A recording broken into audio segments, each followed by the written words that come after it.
కొమ్మినేని శ్రీనివాసరావు అరెస్టుపై ఆంధ్రజ్యోతి మాజీ editor K. Srinivasarao కీలక వ్యాఖ్యలు చేశారు. సీనియర్ పాత్రికేయులు కొమ్మినేని శ్రీనివాసరావు నాన్ బెయిలబుల్ అభియోగాల కింద అరెస్టు చేయడం బాధాకరం. జర్నలిస్టులు తమ విధి నిర్వహణలో భాగంగా వివాదాస్పదులు అయిన సందర్భాల్లో వారి మీద పోలీసుల అధికార యంత్రాంగాలను క్రిమినల్ కేసులను ఉపయోగించడం ప్రజాస్వామ్యానికి మంచిది కాదు.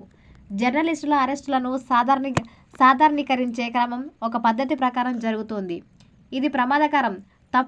తప్పు జరిగింది నిజమే కావచ్చు. కానీ ఈ కేసులు అరెస్టు సభ్యత సంస్కరణల రక్షణకు కాక రాజకీయ కక్ష సాధింపులో భాగంగా జరుగుతున్నట్టు కనిపించకూడదు కదా. ఈ అరెస్టుకు దారితీసిన పరిణామాలలో మంచి చెడ్డలను, మూలక కారణాలను నిర్ధారించడం కష్టం. నిస్సందేహంగా ఆ టీవీ చర్చ హీన అభిరుచితో సాగింది. దుర్మార్గమైన వ్యాఖ్య చేసిన అతను కూడా ఒక సంపాదకుడట. కార్యక్రమంలో మోడరేటర్గా ఉండవలసిన కొమ్మినేని అతన్ని వారించి ఉండవలసింది. తాను ఆ వ్యాఖ్యతో ఏకీభవించడం లేదని అప్పుడే స్పష్టం చేసి ఉండవలసింది.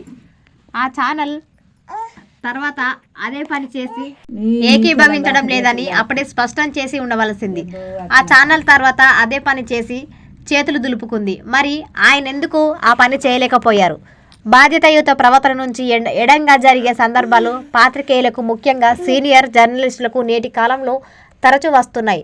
అందుకు మీడియాలోని